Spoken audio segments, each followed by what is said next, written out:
Donc je suis Lily Gors, la directrice de l'association Vivre et Travailler Autrement. L'association Vivre et Travailler Autrement est une association qui a été créée sous l'impulsion du groupe Andros, à l'initiative de Monsieur Dufresne, le président de l'association, qui a 3 casquettes. La première, c'était celle d'être le papa de Luc, un jeune adulte autiste avec déficience intellectuelle importante, qui n'est pas communicant et qui ne sait pas lire et pas écrire. La deuxième est celle d'avoir été, parce qu'il ne l'est plus, un des dirigeants du groupe Andros. Et la troisième, c'est celle d'être président de l'association que nous avons créée ensemble. Je suis moi-même une ancienne salariée de l'entreprise. C'est très important parce que je n'estime pas, moi, être une professionnelle de l'autisme. J'ai découvert l'autisme dans cette aventure. Et j'ai débuté l'aventure d'abord en tant que chef de projet RSE, rattaché à la direction générale du groupe. Et c'est dans le cadre de mes fonctions que Monsieur Dufresne, donc à l'époque directeur général, m'a demandé de l'aider à mettre en place et à concrétiser le projet qu'il avait dans sa tête. Le projet qu'il a pensé en passant beaucoup de temps avec son fils et en le voyant évoluer était de montrer que les adultes autistes, même ceux que l'on pense être les plus sévères et les plus éloignés de l'emploi, peuvent travailler et peuvent être performants, voire plus performants que des salariés ordinaires. Monsieur Dufresne a toujours eu conscience que lui, il avait des moyens humains, financiers, relationnels que d'autres familles n'avaient pas. Et dès le début, son objectif, c'était de trouver une solution qui aiderait le plus grand nombre, parce que, il le dit souvent, il avait la possibilité de penser un avenir doré pour son fils, mais l'objectif, c'était vraiment de pouvoir penser pour le plus grand nombre. Et il a souhaité utiliser ses connaissances, son réseau de professionnels d'entreprise et de chefs d'entreprise pour convaincre des compétences de ces personnes-là. Notre projet, donc le dispositif, alors il est souvent connu sous le nom du dispositif Andros, puisque c'est la première entreprise qui a travaillé, qui a participé à cette aventure. Le dispositif, il est constitué de 3 grands incontournables. D'abord, on part du principe que les adultes autistes doivent être accueillis quand une entreprise s'engage à nos côtés. Elle s'engage à recruter en moyenne une dizaine d'adultes autistes en CDI, des CDI de droit commun. C'est important que ce soit des petits groupes de travailleurs, parce qu'à côté, donc le deuxième incontournable, c'est que nous imposons, pour qu'un projet se mette en place, la mise en place, la création, la rénovation, peu importe, d'un habitat qui leur est dédié, un petit habitat à taille humaine, dans lequel on va leur apprendre la vie d'adulte, la vraie vie d'adulte, avec tout ce que ça comporte, et le tout avec un accompagnement unique, adapté et personnalisé. Il y a une seule et même équipe qui les accompagne aussi bien dans l'entreprise que sur les temps de la vie quotidienne. Voilà. Aujourd'hui, en fait, le projet qui a été mis en place, il a été développé donc d'abord en Eure-et-Loir. Et notre objectif, c'est de pouvoir accompagner aujourd'hui beaucoup plus largement un certain nombre, tous les acteurs qui le souhaitent, à dupliquer notre savoir-faire. Le savoir-faire que l'on met en avant en premier, c'est la connaissance du monde de l'entreprise. Moi, je vous l'ai dit, je ne connaissais pas du tout ni l'autisme, ni le handicap même, ni le médico-social ou le social de près ou de loin. J'avais fait des études pour être juriste d'entreprise, donc rien à voir. Donc le monde de l'entreprise que l'on connaît, et aussi les acteurs d'un territoire, les acteurs médico-sociaux et aussi les acteurs publics qui vont interférer dans la vie des adultes autistes. L'objectif, c'était vraiment d'essayer de penser beaucoup plus largement sur les besoins d'une personne et de ne pas penser en termes de notification, de moments donnés, avec des besoins donnés, des professionnels donnés. On est parti en sens inverse, on s'est dit de quoi ont besoin ces personnes pour être des adultes à part entière, parce que ça c'est très important, et souvent on a souvent considéré que c'était ces personnes-là, mais ça vaut pour d'autres, des petites choses fragiles à qui on ne peut pas leur permettre de faire quoi que ce soit pour pas les blesser, pour pas les fatiguer, pour pas et en fait nous on a vu et on a constaté que c'était l'inverse et que ces personnes-là, justement, elles ont besoin d'être occupées en permanence, elles ont besoin d'être considérées aussi. Elles sont très fières de pouvoir faire seules, même si ça prend plusieurs jours pour apprendre à passer la serpillière. C'est important et elles sont fières quand elles y parviennent. Et donc, on est parti des besoins d'une personne adulte classique. Alors on n'avait pas la culture qui fait que quand on a un parcours et des formations et des diplômes dans le médico-social, on est beaucoup contraint par la réglementation, etc. Il ne faut pas déborder, il faut pas...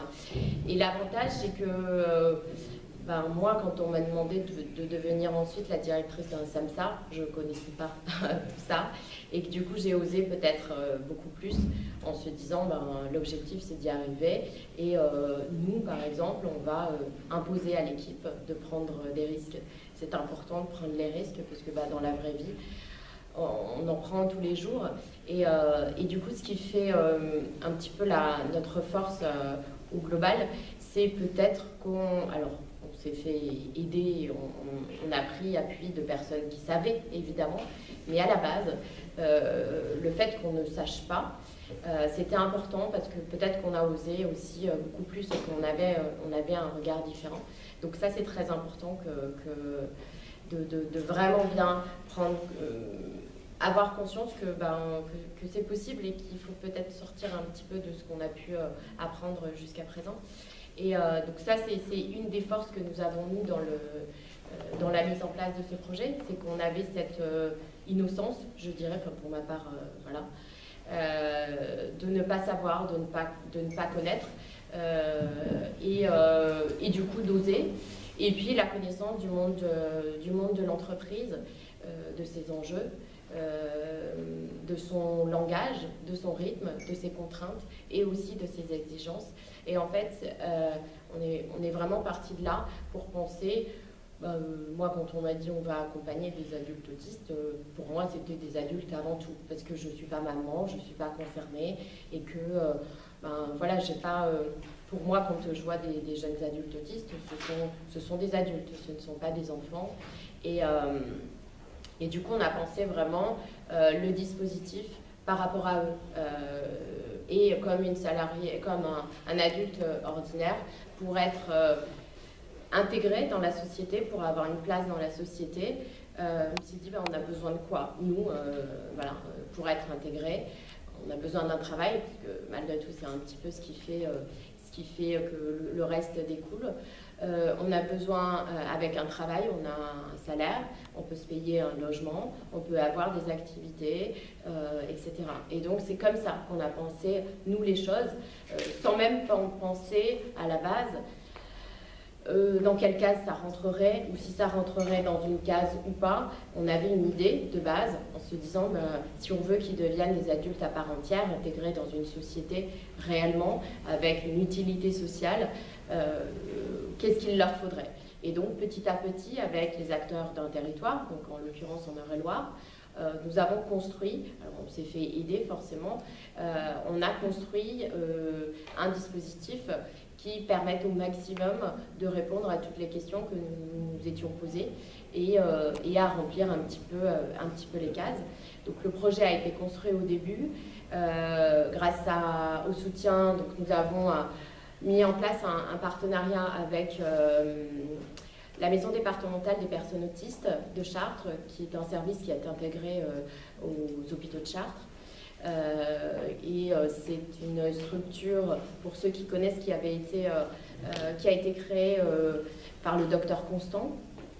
Des acteurs que l'on pensait avoir une vraie compétence dans le domaine de l'autisme et qui étaient, d'après ce que l'on avait vu, assez reconnus. Nous avons eu la chance aussi d'avoir des autorités très ouvertes et qui avaient envie de faire des choses différemment, qui nous ont permis aussi ça, ce qui n'est pas toujours le cas, loin de là, maintenant je m'en rends bien compte. Et donc en fait, ça a été vraiment, cette aventure, elle a commencé vraiment par un certain nombre de facteurs chance, c'est vrai, parce qu'on était sur un territoire dans lequel il y avait des vraies compétences. Nous avons travaillé également avec l'ADAPI 28, qui travaillait déjà en étroite collaboration avec la Maison départementale des personnes autistes. Et donc cette capacité déjà à travailler ensemble, elle existait sur le territoire. Il se trouvait qu'il y avait sur le territoire une société, une usine d'une des sociétés appartenant au groupe Andros. Donc c'est la société Novandi, donc c'est la filiale laitière du groupe Andros.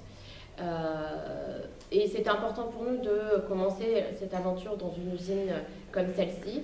Déjà parce que c'est une usine, contrairement à d'autres usines du groupe, et notamment l'usine, le siège social, qui sont situés dans des départements ou dans des petits villages où la famille a un fort pouvoir, parce que l'entreprise est aujourd'hui gérée par... depuis toujours, c'est une entreprise familiale. Et donc l'attachement à la famille fait que forcément on est beaucoup plus ouvert à un certain nombre de choses. À Auneau, à proximité de la région parisienne, c'est pas du tout le cas. L'appartenance au groupe et à la famille, il n'existe pas ou peu, en tout cas différemment. C'est un site nouveau, donc avec une vraie culture, un climat social à créer complètement, un site où il y avait beaucoup de turnover aussi, parce que c'est pas très loin de Paris et que les gens bougent. Et puis surtout, un site avec des contraintes particulières, parce que c'est une usine agroalimentaire laitière, et que, à part la pharmacie, vous pouvez rarement avoir plus de contraintes en termes de respect des normes d'hygiène, de sécurité, etc. Et donc, on s'est dit, si on arrive à démontrer que dans ce type d'entreprise, c'est possible, avec ce type de contraintes, ça veut dire que dans d'autres, ce sera forcément aussi possible. Donc, voilà pourquoi nous sommes arrivés en Eure-et-Loire. Ça a été vraiment une accumulation d'un certain nombre de facteurs, beaucoup de personnes que l'on a rencontrées, qui ont eu envie tout de suite de nous aider, de se mobiliser, et puis aussi un peu de chance. Le dispositif, il a été construit par les acteurs d'un territoire. Réellement, on avait, nous, une idée globale dans notre tête, et après, c'est les acteurs qui nous ont guidés pour la mise en place concrète, pour définir le budget dont on avait besoin, pour définir un petit peu l'organisation de l'équipe. On a été accompagné justement par la Maison départementale des personnes autistes, justement pour apprendre beaucoup plus précisément ce qu'était que l'autisme et comment on pouvait les accompagner. Et tous ensemble, donc, nous avons mis en place un dispositif avec différents partenaires qui intervenaient pour accompagner et donner une réponse adaptée à ces personnes-là. Aujourd'hui, c'est cette méthodologie que l'on duplique avec les autres entreprises dans d'autres départements. Ce qui fait la force de notre projet aujourd'hui, c'est avant tout d'avoir permis la rencontre entre le monde de l'entreprise et le monde du médico-social et plus généralement le monde public, pardon. Parce qu'on s'est rendu compte qu'à tous les niveaux, dans différentes sphères, personne ne se connaissait du tout. Et du coup, si on ne se connaît pas, on ne peut pas travailler ensemble, on ne peut pas se rendre compte. Et finalement, assez facilement, on s'est rendu compte que des belles initiatives, des acteurs motivés, compétents, il y en a. Il faut être capable de les voir. Et si on ne parle pas du tout le même langage, forcément, c'est compliqué. Donc, comme on a fait en Eure-et-Loir, on s'est tous réunis autour d'une table de façon très régulière pour essayer de définir quelles étaient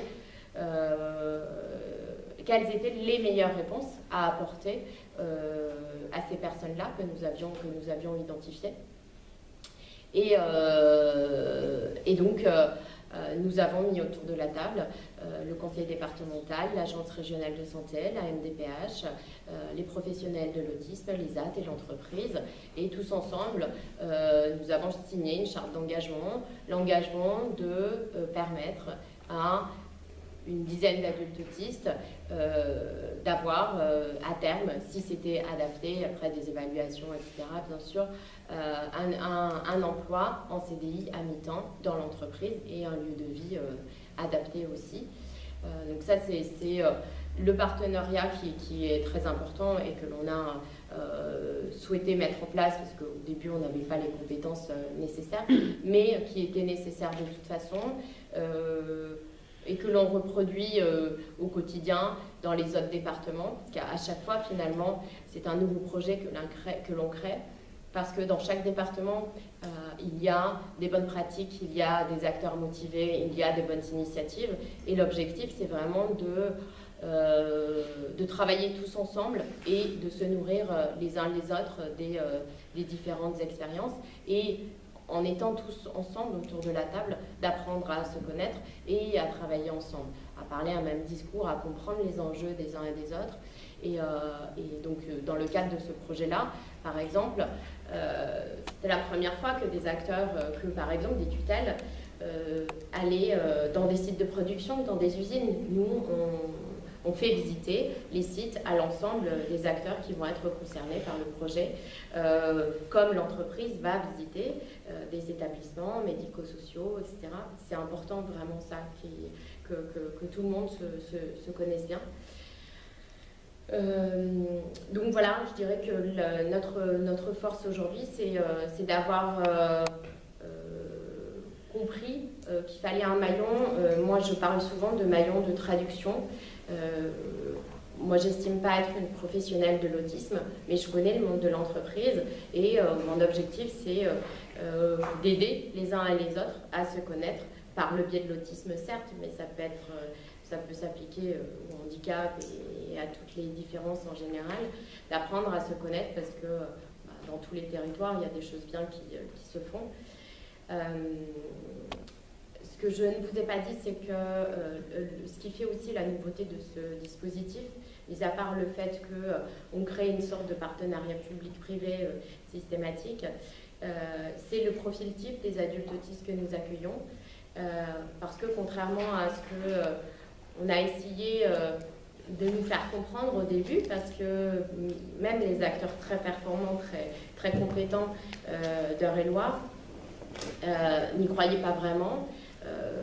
On est parti de l'observation du fils de M. Dufresne et on s'est dit c'est ces personnes-là, ce profil-là qui va être en capacité de travailler. Donc aujourd'hui, certes, c'est un peu trop, c'est un peu, voire beaucoup réducteur et on fait une sorte on est obligé entre guillemets de faire une sorte de sélection, mais on a identifié un profil très spécifique qui va pouvoir correspondre au dispositif que l'on met en place parce que les postes et l'aménagement et l'accompagnement que l'on met autour, c'est ce dont eux vont avoir besoin et c'est évidemment pas le cas pour d'autres types d'autres niveaux d'autisme, d'autres degrés de déficience intellectuelle, etc.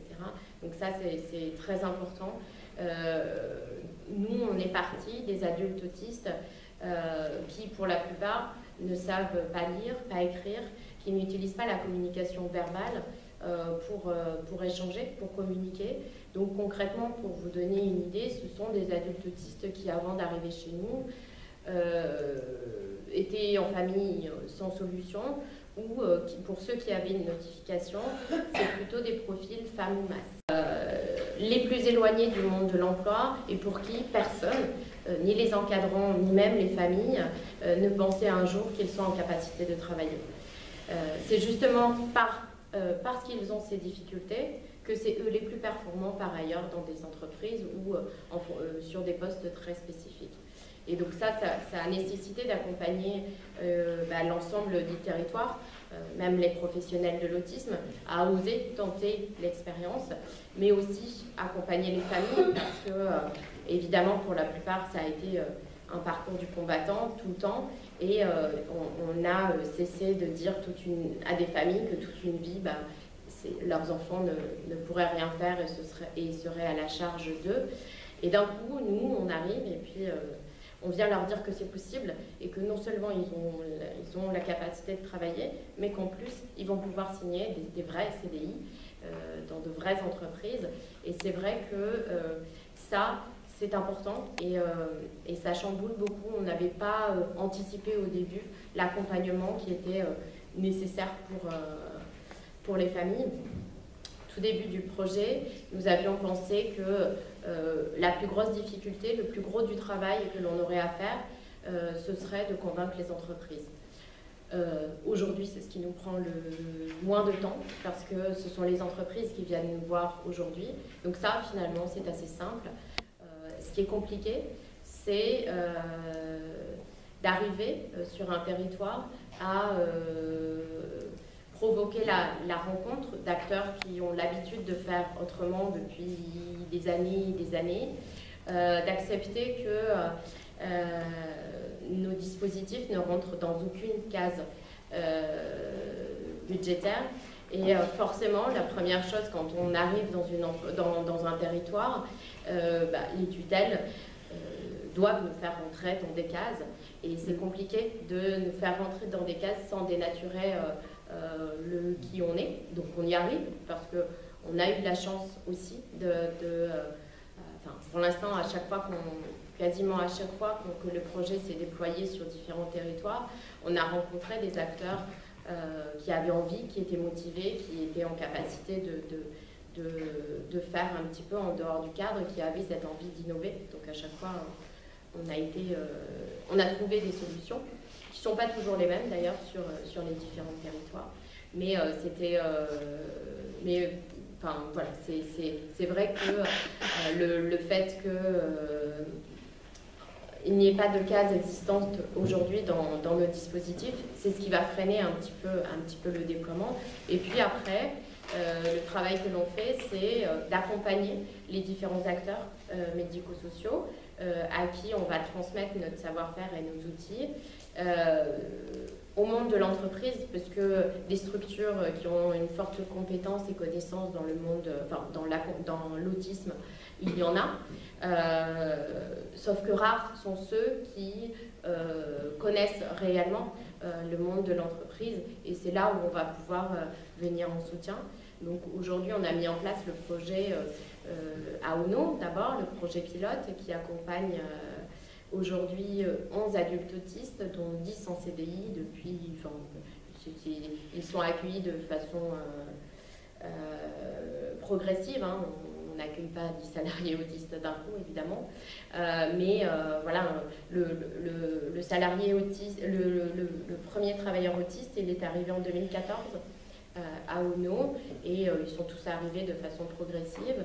Nous n'avons pas eu d'échec du tout, en tout cas pas pour l'instant. Donc tous les jeunes que nous avons accueillis dans le dispositif sont restés et sont aujourd'hui en CDI, sauf le dernier qui est arrivé en septembre et qui va prochainement signer son CDI.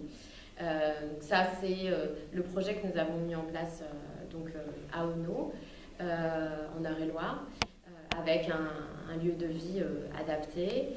Et puis, aujourd'hui, l'association, elle gère ce dispositif par le biais d'un SAMSA que nous avons fini, parce que nous avons fini par trouver avec les acteurs du territoire et notamment les tutelles que c'était finalement la meilleure étiquette à nous donner sur ce territoire-là. Donc en l'occurrence, les adultes autistes de notre dispositif, ils ont une notification SAMSA quand ils intègrent notre dispositif. Sachant qu'ils ont une notification SAMSA et une notification ESAT, même si évidemment ce sont des jeunes, ils sont plus, des adultes autistes, je dirais, pour qui la notification ESAT n'avait jamais été pensée parce que trop handicapés, etc. Ou alors pour qui il y avait eu des essais, mais pour qui ça avait été un échec. Nous, on a décidé de travailler avec un ESAT parce que l'ESAT de l'ADAPI 28 avait une connaissance du monde de l'entreprise et surtout du monde industriel. Et donc, on a souhaité mettre toutes les chances de notre côté et aller chercher les compétences là où elles étaient, tout simplement, de façon à ce qu'au sein de l'entreprise, les encadrants, peu importe d'où ils viennent, ne forment qu'une seule et même équipe pour aider les adultes autistes. Et le fait que les travailleurs autistes aient une notification ESAT pendant les 6 premiers mois de leur inclusion dans l'entreprise, donc c'est 6 mois renouvelables une fois, par le biais d'une convention de mise à disposition, ça permet non seulement à l'adulte autiste de prendre le temps de s'adapter, et de s'adapter à son environnement, à ses nouvelles contraintes, à ses nouveaux acteurs. Ça permet aussi de sécuriser le parcours parce que une des idées qu'avaient eu justement les tutelles, vu que c'était pour certaines personnes autistes que nous accueillons, elles venaient aussi d'établissements et donc il fallait pouvoir anticiper et prévoir les ruptures de parcours en se disant on peut en effet faire des essais, mais qu'est-ce qu'on fait si ça ne marche pas? Et donc en Eure-et-Loir, il a été décidé que si un adulte autiste qui intégrait l'entreprise ne confirmait pas son passage en CDI, il devait sortir du dispositif, mais il avait du coup une place d'office dans les AT en question. Et donc, c'est pour ça que les professionnels de l'ESAT ont travaillé et continuent à travailler à nos côtés depuis le début, parce qu'ils ont aidé les professionnels de l'autisme à comprendre un petit peu le monde industriel et à être ce maillon de traduction avec les chefs d'équipe de l'entreprise. Et puis, les professionnels de l'autisme ont permis d'augmenter aussi les compétences des moniteurs d'atelier pour leur permettre ailleurs de savoir mieux accompagner des adultes autistes.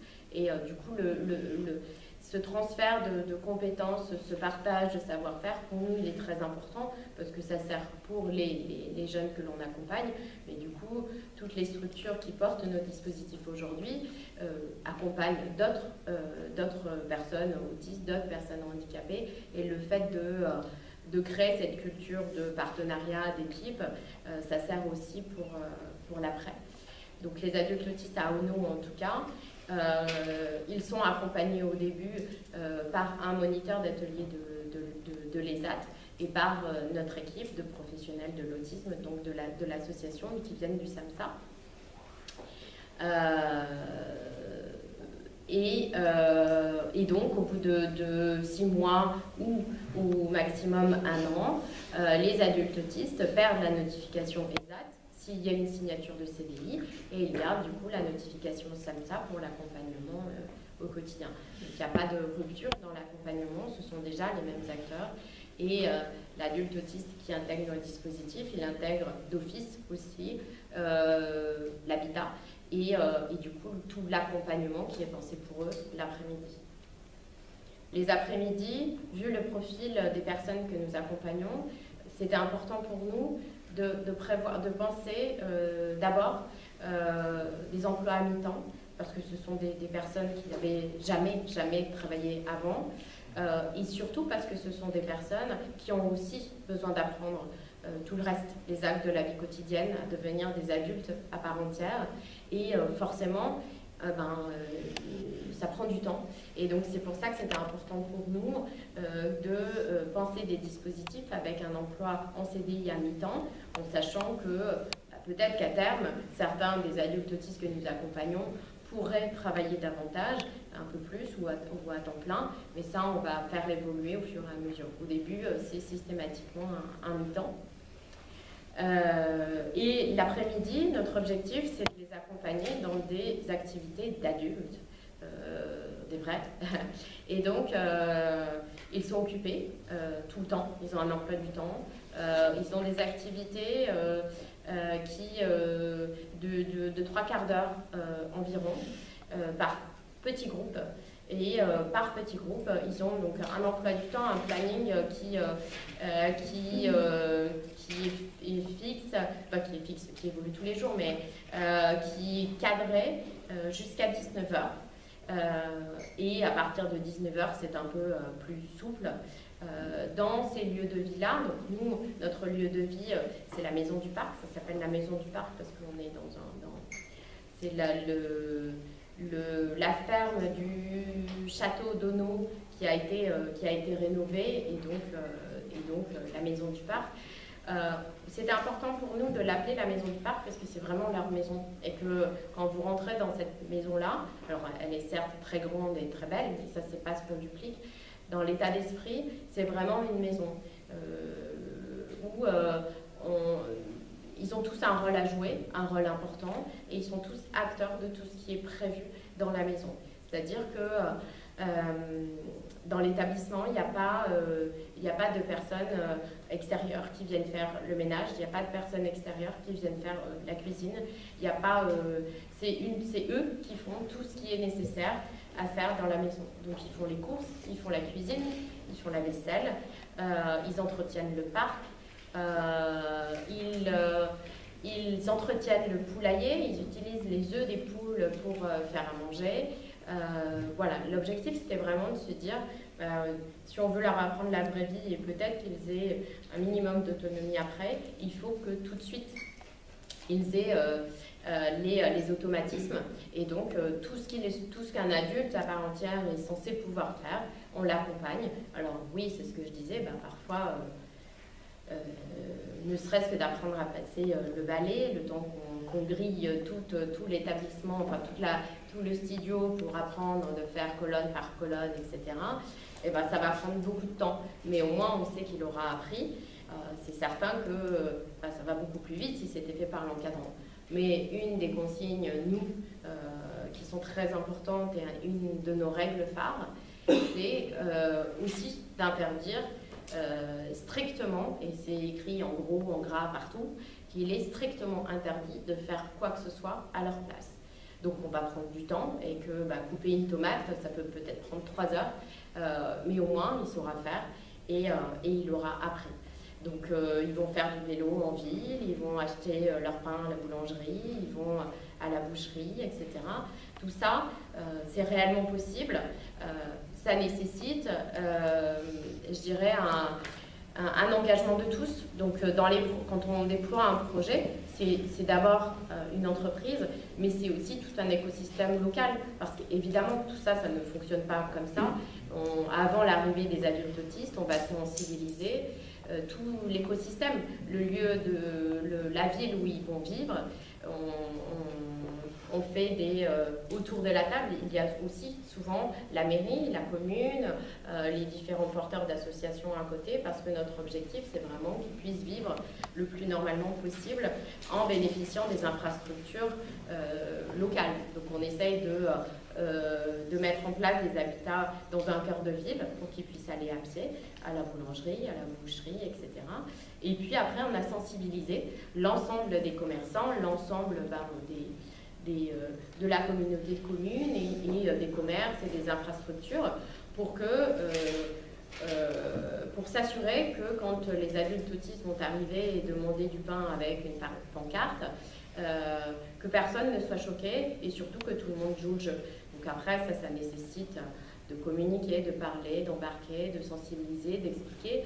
Mais finalement, ça se fait assez bien et aujourd'hui, toute la ville est habituée à aller voir et aller voir communiquer avec leur support pour ceux qui ont besoin, ou par des gestes, ou par des signes. Mais à partir du moment où les personnes elles sont informées, qu'on les embarque avec nous, ça marche bien, ça marche très bien. Et l'ensemble aujourd'hui des acteurs, des commerces et autres sont très fiers de pouvoir participer à ce projet, qui n'est pas juste un projet d'entreprise, c'est beaucoup plus que ça. Parce que pour nous, l'inclusion, ce n'est pas que l'inclusion professionnelle. Comme nous d'ailleurs, on ne peut pas être heureux au travail si par ailleurs, dans notre vie personnelle, on n'est pas heureux. Et pour nous, c'était important aussi qu'ils aient une vraie vie épanouie. Une fois qu'on a sensibilisé l'ensemble des acteurs, les commerçants, etc., les choses sont beaucoup plus simples et du coup, ça permet d'autres apprentissages.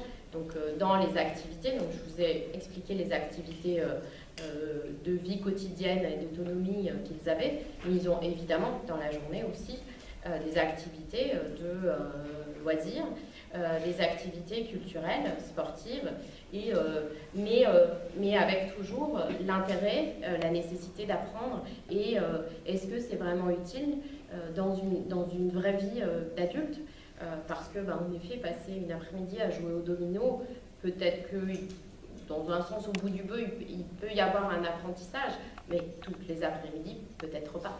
Et donc c'est ça, c'est qu'est-ce qu'on va en tirer derrière. Est-ce que, par exemple, faire 1 heure de Monopoly pour apprendre les billets, etc., pour après être en capacité d'avoir un minimum de savoir tenir un petit cahier de compte pour pouvoir aller derrière, s'acheter ce que j'ai envie quand je vais en centre-ville. Ça c'est utile et donc c'est vraiment tout ça que l'on va préconiser. Ils ont donc du coup des activités sportives, ils font de la boxe, ils font l'équitation, ils ont des cours de piano, ils vont à la piscine, et puis des activités de médiation artistique, médiation animale,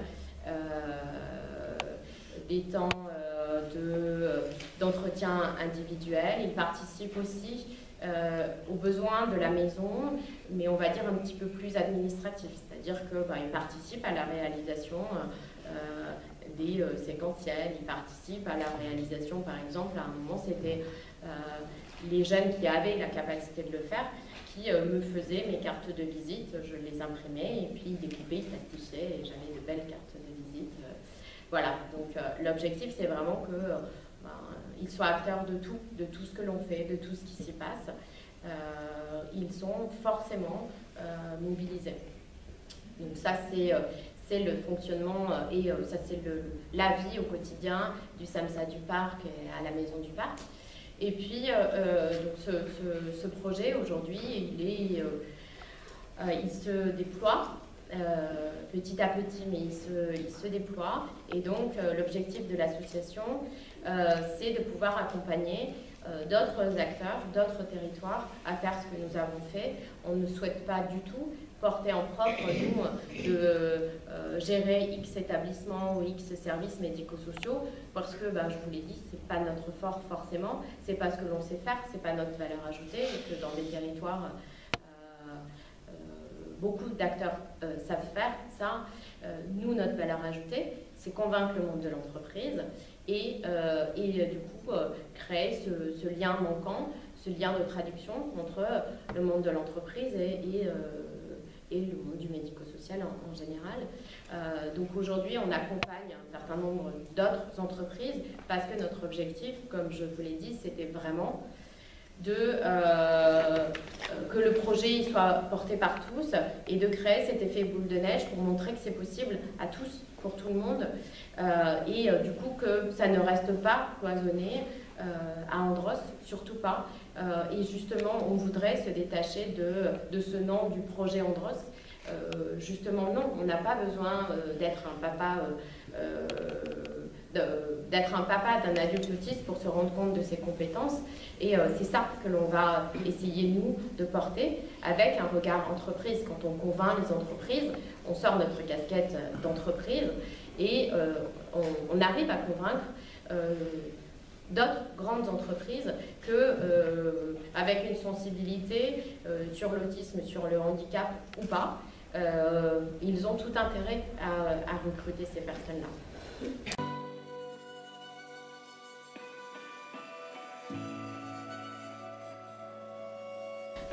Je veux que vous essayiez de voir si c'est possible d'accueillir des adultes autistes dans ce site de production à tel endroit. Nous allons prendre à tâche les tutelles pour leur proposer notre projet, parce que c'est un projet atypique qui ne rentre pas dans les cases, donc ça nécessite un petit peu de travail. Avec les tutelles, en collaboration avec les tutelles, nous allons identifier des structures qui ont la capacité, la compétence d'accompagner les adultes autistes. On va commencer à les rencontrer, à échanger. Et l'objectif, c'est de déterminer une structure qui pourra devenir notre partenaire et à qui on va transmettre tous nos outils, notre savoir-faire, notre expérience. On va mettre à disposition nos équipes et surtout à qui on va ouvrir les portes de l'entreprise pour que demain, ce ne soit qu'un projet local et territorial. Notre objectif à nous, c'est vraiment d'être dans l'accompagnement du lancement des projets avec une supervision, mais de plus en plus distancée, et que les projets vivent d'eux-mêmes et portés par les acteurs d'un territoire.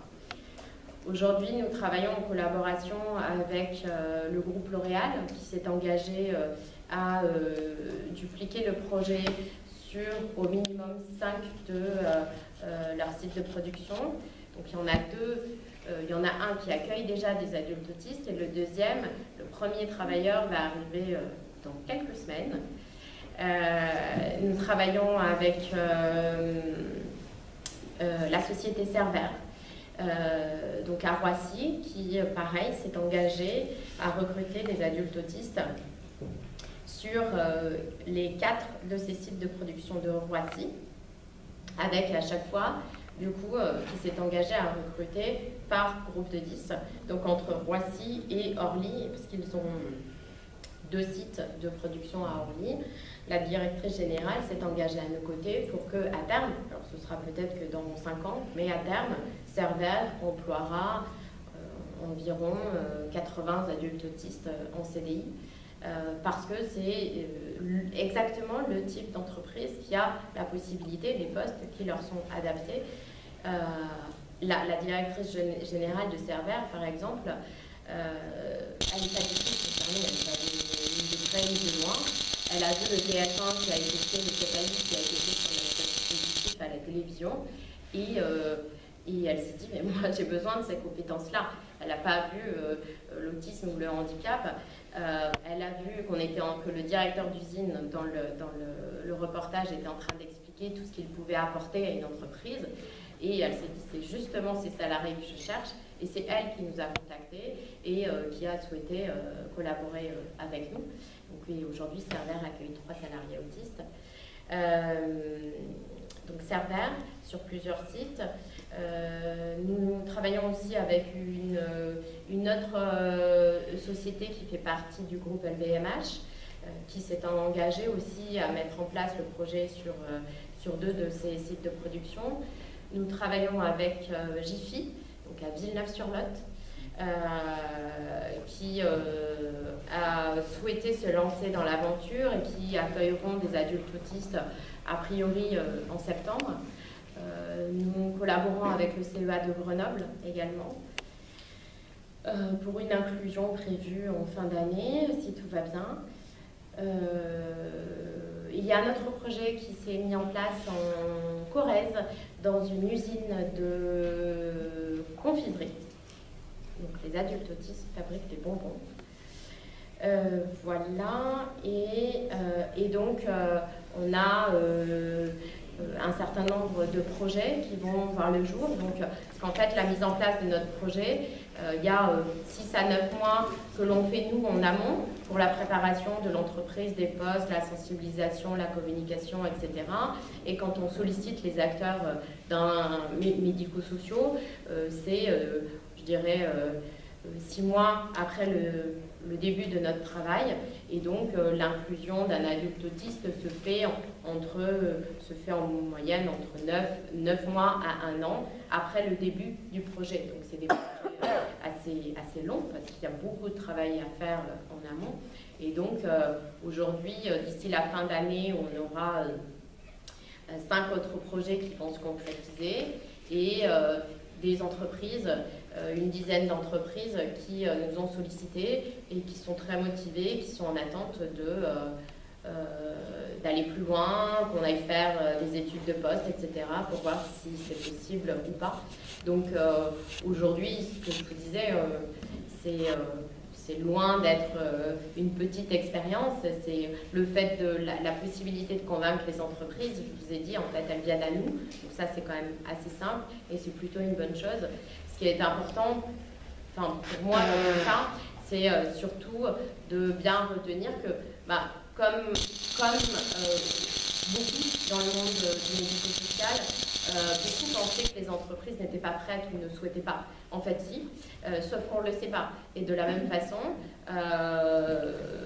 je pense que beaucoup de professionnels du médico-social sont en capacité d'accompagner et de faire ce que nous faisons nous, mais on ne le sait pas non plus. Et personne n'ose franchir le cap. Et nous, on est juste là pour vous montrer que c'est possible et qu'en apprenant à se connaître et à communiquer, c'est pas si compliqué que ça. Donc il faut vraiment y croire parce que c'est des super belles aventures et parce que ça change la vie de beaucoup de personnes qui viennent au-delà des personnes autistes.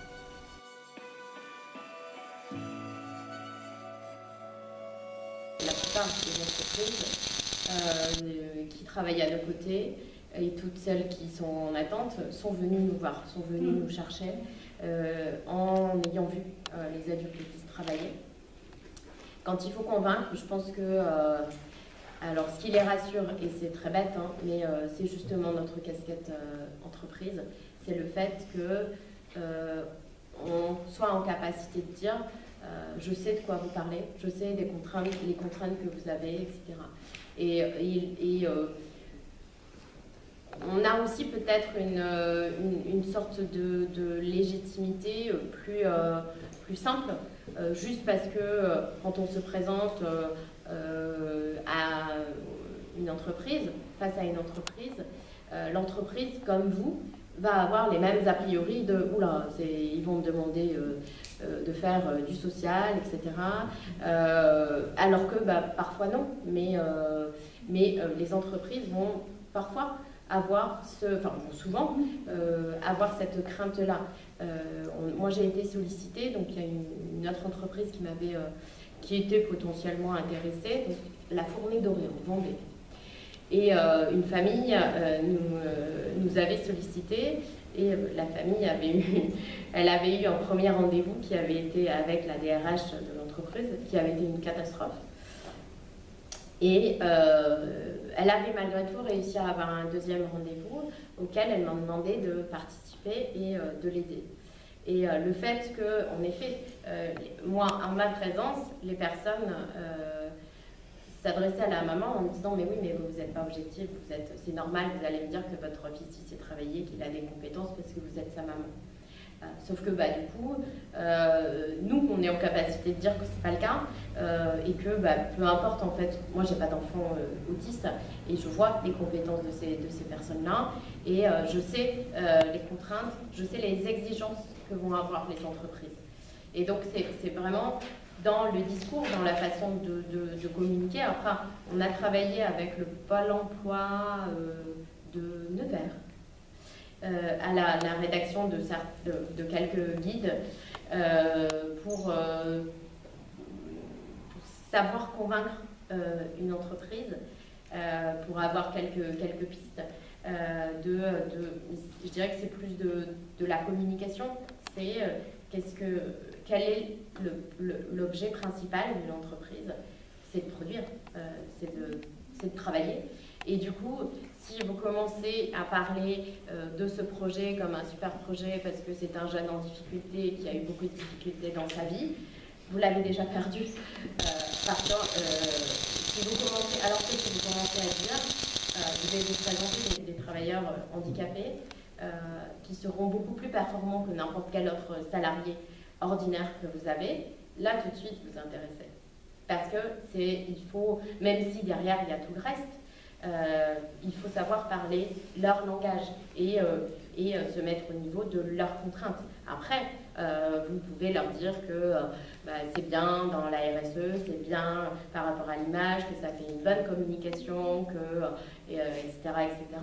Mais ça ne marchera que si vous démontrez déjà qu'ils ont des vraies compétences. Et en fait, je pense que c'est ça qui manque, c'est que dans le monde du handicap en général, on parle du handicap, on parle d'incapacité, du taux d'incapacité, on parle de tout ça, une personne en fauteuil roulant, elle ne peut pas aller à tel ou tel endroit. Mais en fait, il faut juste parler de ce que les uns et les autres peuvent faire, peu importe en fait ce qu'il ne sait pas faire ou ce qu'il ne peut pas faire, par contre il est très performant ou il est très compétent dans tel ou tel domaine.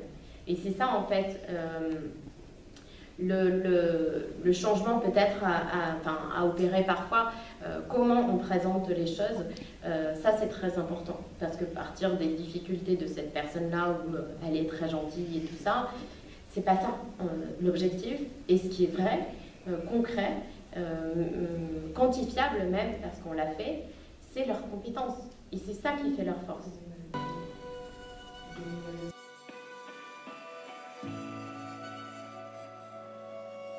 Alors, les profils, ils sont étudiés en commission, mais de toute façon, toutes les décisions prises par rapport aux adultes autistes de ce projet sont systématiquement prises collégialement, tous ensemble. Il y a forcément l'entreprise, il y a forcément la MDPH pour tout ce qui est droit, etc. Et justement parcours. Il y a forcément des professionnels de l'autisme, et si dans un dispositif on travaille avec un ESAT, il y a forcément aussi les acteurs de l'ESAT. C'est tous ensemble que l'on va étudier au cas par cas et pouvoir prendre une décision cohérente pour lui et cohérente pour l'ensemble des acteurs. Ça nécessite forcément que tout le monde joue le jeu, mais ça c'est très important. Et donc, les comités de pilotage que l'on constitue de nos projets, il y a l'ensemble des acteurs qui sont représentés. Les commissions de préadmission et de suivi, il y a l'ensemble des acteurs qui participent et qui sont représentés. Et ces commissions, elles ont lieu tous les 3 mois. Par ailleurs, après la commission de préadmission et de suivi, il y a la réunion technique au sein de l'usine, avec les salariés de l'usine, les chefs d'équipe, la RH, l'infirmière, etc., pour suivre de près ces projets d'évolution des jeunes.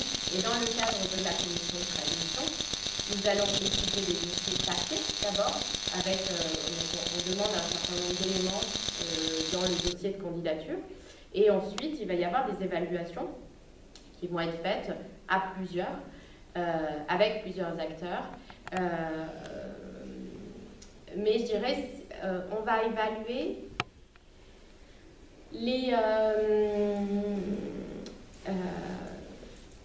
je vais dire les comportements de la personne. Enfin, pour être clair, on part du principe que si le profil type que nous avons déterminé est bien respecté, par principe, ces personnes-là, elles ont les compétences. Ce n'est pas une question de est-ce qu'il va savoir faire tel ou tel poste. Nous, on part du principe que ces compétences, elles les ont systématiquement.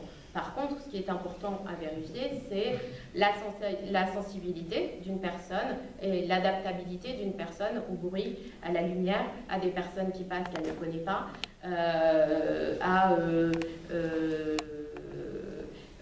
la capacité à respecter des consignes, la capacité à rester seul dans une pièce X temps. Et en fait, c'est ça que l'on va évaluer, parce que quelqu'un qui est focalisé sur l'eau, par exemple, Et ben, forcément, dans une entreprise où vous devez tous les jours vous laver les mains, vous désinfecter les mains systématiquement dès que vous faites quelque chose, et qu'on perd la personne parce qu'une fois qu'elle a la main dans l'eau, on ne peut pas la sortir, évidemment que ça, on se dit, ben, ce sera beaucoup plus compliqué pour elle de s'adapter, et donc forcément, ce sera beaucoup plus compliqué pour l'entreprise de voir les compétences, parce qu'on ne lui aura pas donné les moyens de mettre en avant ses compétences par rapport à l'environnement de l'entreprise. Et donc c'est là-dessus que nos évaluations vont se concentrer, sur ce qui va être propre à la personne, et ça en effet on ne peut pas le changer. Quelqu'un qui ne supporte pas du tout le bruit, mais le moindre bruit, même avec des casques, etc., aller le mettre dans une usine de production, je ne sais pas, comme Michelin qui a travaillé avec nous, bon, eh ben, ça paraît un peu plus compliqué, même si on essaye de compenser un maximum. Pour tout le reste, pour l'apprentissage de comment je m'habille, comment je me lave les mains, comment je fais tel ou tel poste, je pars du principe que c'est à l'équipe de faire le nécessaire. Et que, pour moi, s'il devait y avoir un jour un échec, si le profil est bien respecté, ce n'est pas parce que la personne n'avait pas les compétences ou n'a pas eu les compétences pour faire, c'est parce que l'équipe n'a pas trouvé les trucs et astuces pour lui donner les moyens de mettre en avant ses compétences et d'exprimer ses compétences. Après, c'est vraiment une question de profil. J'expliquais tout à l'heure, on a essayé d'accueillir un adulte autiste de plus haut niveau parce que les tutelles d'Eure-et-Loir se disaient mais c'est pas possible, vous vous trompez complètement de profil, et un adulte autiste qui a eu un parcours scolaire, qui a eu un bac et qui a son permis de conduire, bah, c'est lui qui mérite et qui a le plus de capacité à travailler. Donc on a essayé. Et c'est lui qui est le plus handicapé aujourd'hui dans notre dispositif. Et lui-même est en capacité de le dire, parce que c'est ce qu'on propose ne lui est pas adapté. Il aurait besoin d'autre chose, dans un environnement différent, avec un accompagnement différent. Ce qui fait aujourd'hui, c'est un des moins performants au global dans le projet. Quand il faut être précis, il va être plus brouillon. Quand il faut être rapide, il va être un peu plus lent. C'est pas lui qui est le plus performant sur les postes que nous avons identifiés. Loin de là, parce que lui, il est beaucoup plus perturbé par l'environnement que les autres adultes autistes.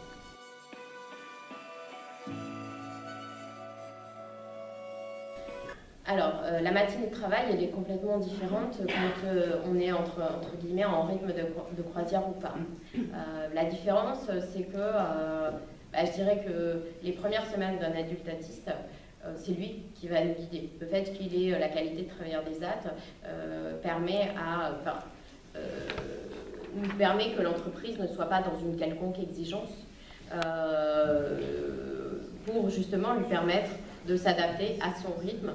Et donc, les premières semaines dans l'entreprise, elles peuvent être très différentes d'un salarié à l'autre, parce qu'on part du principe qu'un salarié autiste qui a seulement réussi, entre guillemets, à mettre son badge, passer le tourniquet, parce qu'on est dans des grosses entreprises avec des gros systèmes de sécurité où il faut passer dans des tourniquets, etc. Et rien que passer dans un tourniquet, pour certaines d'entre elles, c'est un peu compliqué. Donc pour nous, on a séquencé toutes les étapes qu'ils doivent faire et ils vont avoir un séquentiel pour la procédure d'arrivée. C'est j'ai pas oublié mon badge, donc déjà je garde mon badge, je le prends, dès que ça fait bip, je tourne le tourniquet, je passe. Et pour certaines d'entre elles, la première journée de travail, ça aurait été que ça. Mais c'est déjà ça parce qu'il a réussi à faire ça. Et petit à petit, on va aller de façon progressive. Donc après ça, il y a j'apprends à m'habiller quand je suis dans les vestiaires, parce que toutes les entreprises avec qui on travaille ont des tenues spécifiques.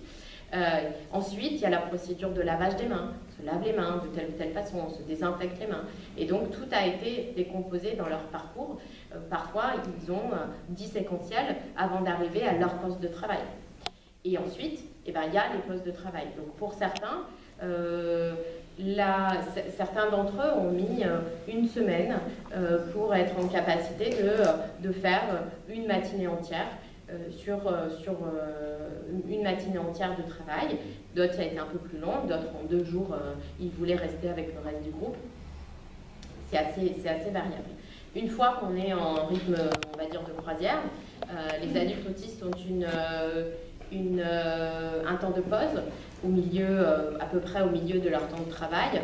Et la seule spécificité que l'on demande à l'entreprise, c'est de leur mettre à disposition une salle de pause à part, une salle de pause à eux, qui est évidemment à l'opposé des salles de pause des grosses entreprises où on va retrouver le baby-foot, la musique, avant les personnes qui fumaient, etc.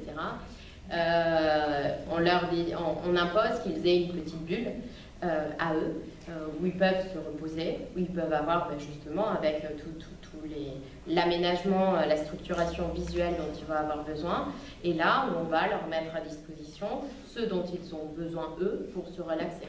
Donc dans leur salle de pause, ils ont des petites armoires, chacun qui leur est dédié, où ils peuvent évidemment grignoter s'ils le souhaitent, mais ils vont pouvoir, certains, mettre le casque sur la tête et écouter leur musique et fermer les yeux. Pour d'autres, ça va être étudier toutes les nationales françaises. Voilà. Pour d'autres, ça va être faire des pulses, pour d'autres, ça va être les sudoku. Enfin, voilà, on va leur mettre à disposition dans cette salle de pause tout ce qui est nécessaire, tout ce qui leur permet à eux de se détendre. Du coup, et après, ils ont la deuxième partie du travail. Donc,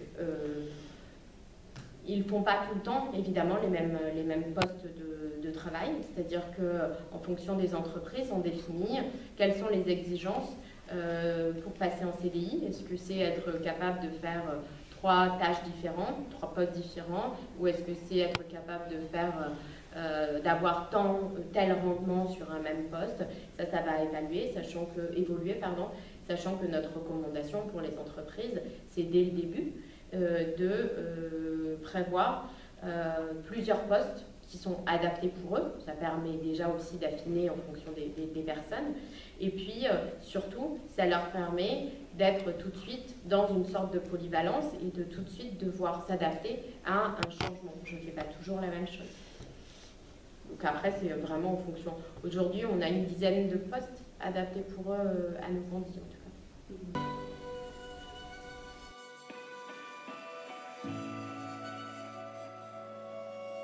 Alors, au tout début, comme moi, c'était... ils sont vraiment si violents que ça. C'était, oh là là, mais ça fait peur, ou comment je vais devoir me comporter. D'habitude, je serre la main à tout le monde, mais j'ai vu à la télévision qu'il fallait surtout pas les toucher, pas les regarder, et donc, est-ce que c'est bien ça que je dois faire? Au début, c'était ça. Alors nous, chez Novandi, on avait décidé de ne pas faire de communication du tout. Donc tout le projet s'est construit dans une sorte de secret.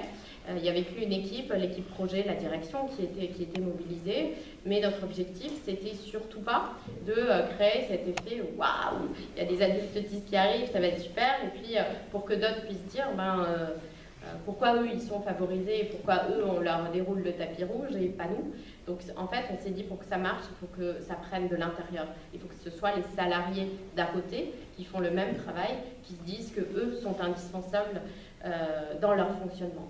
Et du coup on a étudié des postes que les autres salariés n'aimaient pas faire, déjà, parce que c'est souvent des postes répétitifs, des tâches simples. Et donc, déjà, quand on leur dit, mais on ne va pas vous piquer votre travail, on va venir faire ce que vous n'aimez pas faire. Ah, déjà, c'est beaucoup plus intéressant. Ensuite, expliquer qu'ils auront les mêmes contraintes, les mêmes devoirs aussi que eux, et que l'objectif, c'est que ces salariés autistes viennent en soutien de eux. Ça, c'est très important. Donc, aujourd'hui, les salariés sont hyper fiers de ce projet, parce que pour la première fois, la plupart des usines, des sites de production avec qui on travaille, ils ont forcément des métiers qui font le cœur de l'activité, mais qu'on ne connaît pas. On ne s'intéresse jamais à un ouvrier de production au fin fond d'une ligne de fabrication. Et pour la première fois, en tout cas chez Andros, tous les VIP, les ministres, les journalistes et compagnie ne se limitaient pas à aller dans les grandes et belles salles de réunion, mais pour la première fois, ils allaient au fin fond de l'usine. Et du coup, en allant au fin fond de l'usine pour rencontrer les travailleurs autistes, ils s'intéressaient aussi à leurs collègues. Et du coup, d'un coup, on s'est intéressé à cette activité. Les journalistes, désormais, quand ils viennent, ils ne veulent pas interviewer le directeur d'usine, ils veulent interviewer le salarié, le collègue du travailleur autiste, pour savoir comment il le vit, etc. Donc ça, c'est très important, ça leur a donné une responsabilité aussi, parce que on leur a dit, pour que ça marche, ils ont besoin d'eux, et on a besoin de, enfin, ils ont besoin de vous, et on a besoin de vous pour que vous nous expliquiez comment vous travaillez, comment vous fonctionnez. Et donc, ils se sentent investis d'une mission un peu différente, parce que quand on fait ce type de métier, on a besoin d'avoir quelque chose un peu plus attractif. Et puis, par le biais de ce projet, malgré tout, parce qu'on était là pour étudier dans la globalité le fonctionnement dans le moindre détail de tous ces postes-là, pour s'assurer que c'était adapté aux travailleurs autistes. Ça nous a permis aussi de mettre en avant et de remonter à la direction des choses qui n'allaient pas, des méthodes de travail, des rythmes de travail où c'était pas adapté. Donc d'un coup, on est passé de « ils vont me piquer mon travail » à « grâce à vous, j'ai des meilleures conditions de travail ». Et puis, il y a un vrai attachement. Les salariés en lien, ils sont hyper fiers de ce projet, d'autant plus que nous, on a vraiment essayé de les pousser, parce que c'est eux qui feront que les projets ils tiennent sur la longueur.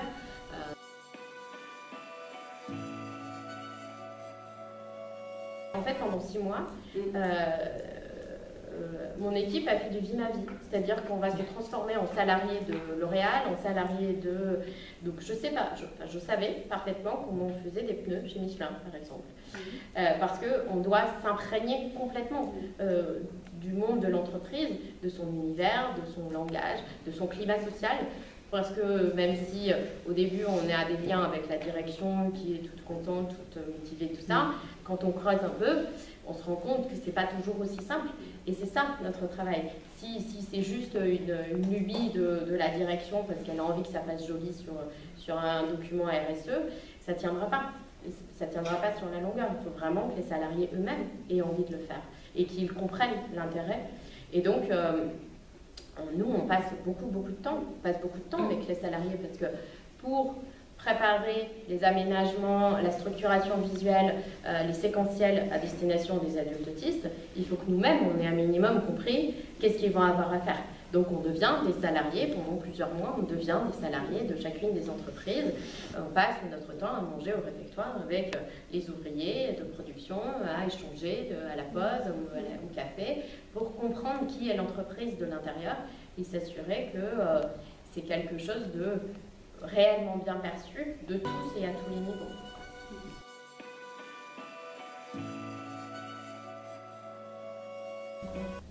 Alors justement, volontairement, nous avons mixé avec des personnes formées, avec de l'expérience, et des personnes qui venaient totalement de l'extérieur, qui avaient envie, qui avaient un savoir-faire entre guillemets inné, mais qui n'avaient jamais travaillé dans le médico-social avant. En fait, on a vraiment fait en fonction des profils des personnes, de la motivation et de leur dynamisme, parce qu'il faut être dynamique, plus que de leur parcours professionnel ou même leur diplôme. Parce que les meilleurs professionnels aujourd'hui chez nous, c'est pas ceux qui ont des diplômes.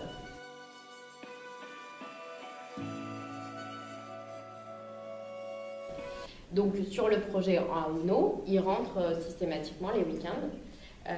Et dans d'autres dispositifs, ils y sont même les week-ends et les vacances. D'accord. Pour s'assurer que les familles restaient présentes, impliquées, parce qu'on est parti dès le début du principe qu'on avait besoin d'elles, que c'était elles qui les connaissaient les mieux, et qu'il y avait aussi cette possibilité d'apprendre, en fait, de miner la vraie vie et de la vivre vraiment en famille, dans un environnement classique, les week-ends, les vacances. Et donc pour nous, ça nous paraissait pertinent. Et puis c'est pour la plupart des adultes autistes qui n'avaient pas de solution, qui étaient un amendement Creton ou autre, et qui du coup n'avaient jamais quitté non plus leur famille. Donc c'était important que ce projet se construise avec elles. Et le fait d'imposer que l'accompagnement se faisait jusqu'au vendredi soir, nous avons imposé du coup que les familles, tous les vendredis soirs, viennent les récupérer.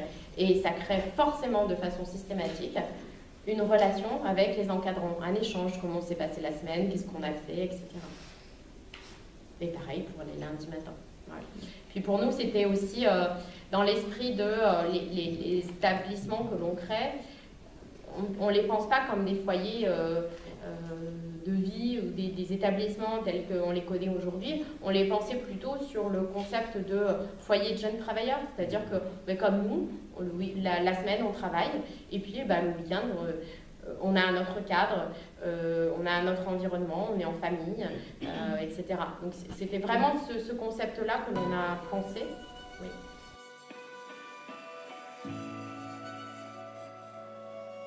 Alors, nous, on fonctionne un peu différemment, c'est-à-dire qu'on a une équipe de 5 personnes, 5 encadrants, potentiellement 3 le matin, 2 l'après-midi, parce que l'après-midi, il y a aussi un certain nombre d'intervenants extérieurs qui viennent en plus.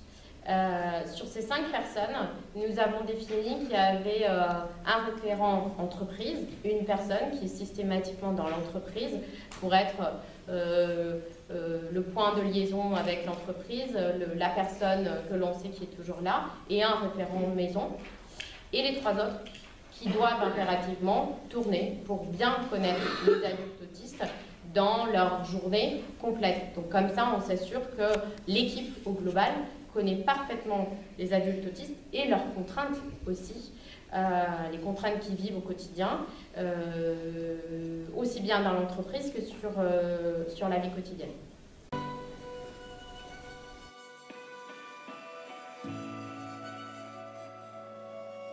C'est pour ça qu'une fois qu'on a convaincu une entreprise, le deuxième pas, c'est d'aller voir les tutelles, parce que nous, on est toujours dépendants des tutelles. Parfois, les dispositifs que l'on met en place, c'est des dispositifs à qui on donne une étiquette de dispositif expérimental. Si les tutelles n'ont pas les possibilités, la capacité, le souhait, peu importe, de financer de nouveaux dispositifs expérimentaux, ça ne se fera pas. Donc c'est pas, nous, on est là pour aider et guider, essayer de convaincre les tutelles, leur expliquer comment on a fait, les mettre en relation avec leurs différents homologues, les différents départements, et puis leur proposer les bases que nous avons, notre budget, pourquoi il a été pensé comme ça, pourquoi on a abouti à un SAMSA au final, etc. Et après, c'est les tutelles d'un département qui vont nous proposer le budget qu'elles peuvent proposer ou pas et la structuration qui va avec derrière.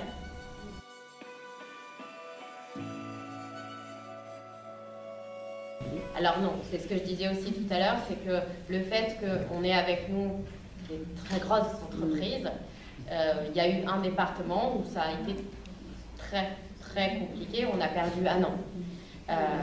Une grosse année, donc heureusement que l'entreprise était très très très motivée, parce que les projets dans une entreprise, il faut qu'en 6 mois ils soient visibles, réels, et qu'on puisse faire de la com dessus, sinon ça ne sert à rien.